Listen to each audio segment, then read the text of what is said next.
ආයුබෝවන් හැමෝටම.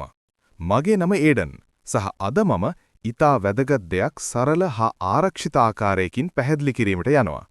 අපි කාබමේට් විෂවීම ගැන ඉගෙන ගන්න යනවා. බය වෙන්න එපා. මේක අධ්‍යාපනික පාඩමක් පමණයි. බියවිය යුතු දෙයක් නෙවෙයි. මම පහසු උදාහරණ සමගින් සියල්ල පියවරෙන් පියවර පැහැදිලි කරන්නම්. එහෙනම් අපි පටන් ගනිමු. කාබමේට් කියන්නේ කෘමිනාශක පලිබෝධනාශක ලෙස භාවිතා කරන රසායනික වර්ගයක්. ගොවීන් මේවා භාවිතා කරන්නේ කෘමීන්ගෙන් භෝග ආරක්ෂා කර ගැනීමටයි. ඔබ මිනිස්සුන් කෙත්වලට හෝ ගෙවතුවලට ඉසිනවා දැක ඇති. සමහර විට එම ඉසින ද්‍රව්‍යවල කාබමේට් අඩංගු වෙනවා. ඊවා පලිබෝධකයන්ගෙන් වන හානිය නවත්වා පැලැට්ටි වඩා හොඳින් වර්ධනය වීමට උපකාරී වෙනවා. නමුත් ඕනෑම ශක්තිමත් රසායනිකයක් මෙන්ම මේවාද පරිස්සමෙන් හැසිරවිය යුතුයි. සමහර වෙලාවට මිනිස්සුන්ට අහම්බෙන් කාබමේට් වලට නිරාවරණය වෙන්න පුළුවන්. මෙය ගොවිපළවල් වල, ගෙවතුවල හෝ කෘමිනාශක භාවිතා කරන තැන්වල සිදුවිය හැකියි. නිරාවරණය වීම සිදුවිය හැක්කේ යම් අයෙකු අපවිත්‍ර වූ පැලෑටි ස්පර්ශ කළ විට, ඉසින ලද බිඳිති ආශ්වාස කළ විට හෝ නිසි ආරක්ෂක ආම්පන්න නොමැතිව බහාලුම් හැසිර වූ විටයි. මතක තියාගන්න, මේක දැනුවත් කිරීමේ තොරතුරක් පමණයි. පුහුණුවලත් වැඩිහිටියන් පමණයි මේ රසායනික ද්‍රව්‍ය හැසිරවිය යුත්තේ. කාබමේට් අපේ ශරීරයේ ස්නායු පද්ධතියට බලපානවා. ඒවා ඇසිටයිල් කොලින්ස්ටරේස් නම් එන්සයිමයට බාධා කරනවා.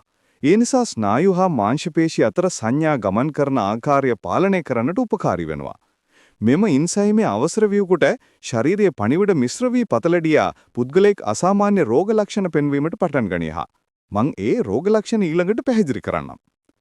යම්කු අහම්බෙනසෙන් කාබමේට් පලිබෝධනාශක වලින් අනාවරණය වූහොත් එම්ට යම් රෝග ලක්ෂණ ඇති වී හැකියා. මේට ඇතුළත් වී හැකිදේ දැඩිසෙන් දම් දඩිය ගැමීම, අධික ලෙස කෙල ගැසීම, වකාර හරිත වමනය හුස්ම ගැනීමට අපහසුතාවයක්, කුඩා ශිශුග්‍රහකට මාංශපේශි කැටීම නැමුයි දුර්වලතාවයක්, ව්‍යාකුලතාවය හැර කරකැවිලීම. මේ රෝග ලක්ෂණ ඉක්මනෙන් ඇති වී හැකියා. පලිබෝධනාශක අසල් සිදී පසු යමකුට අපහසුතාවයක් දැනුණොත් ඔවුන්ට ඉක්මනින් උපකාර ලබා දීම තාමත් වැදගත්. මෙම රෝග ලක්ෂණ ඉක්මනින් නැතිවිය හැකියි. පලිබෝධනාශක අසල සිටීමෙන් පසු යමෙකුට අපහසුතාවයක් දැනෙනවා දුටුවහොත් ඔවුන්ට ඉක්මනින් උපකාර ලබා දීම වැදගත්. කාබමේට් විෂවීම වැළැක්වීම සඳහා රසායනික ද්‍රව්‍ය සමග වැඩ කරන අය සෑම විටම ආරක්ෂිත පියවර අනුගමනය කළ යුතුයි. මේත අත්වැසුම්, වෙස් මුහුණු, ආරක්ෂිත කණ්ණාඩි සහ නිසි ඇඳුම් ඇඳීම ඇතුළත් වේ. රසායනික ද්‍රව්‍ය පැහැදිලිව ලේබල් කර ආරක්ෂිතව ගබඩා කර ළමයින්ගෙන් ඈත් කළ යුතුයි. කෙතෙහි වැඩ කිරීමෙන් පසු අත්සේදීමද ඉතා වැදගත්. සුව කිරීමට වඩා වැළැක්වීම සෑම විටම වඩා හොඳයි. මාගේ දේශනයට සමන් දීම ගැන ඔබට ස්තුතියි. කාබමේට් විෂවීම බරපතල ගැටලුවක්.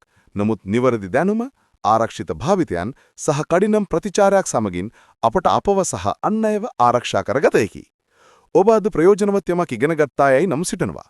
ආරක්ෂිතව සිටින්න, දැනුවත්ව සිටින්න සහ ඉගෙනීම දිගටම කරගෙන යන්න.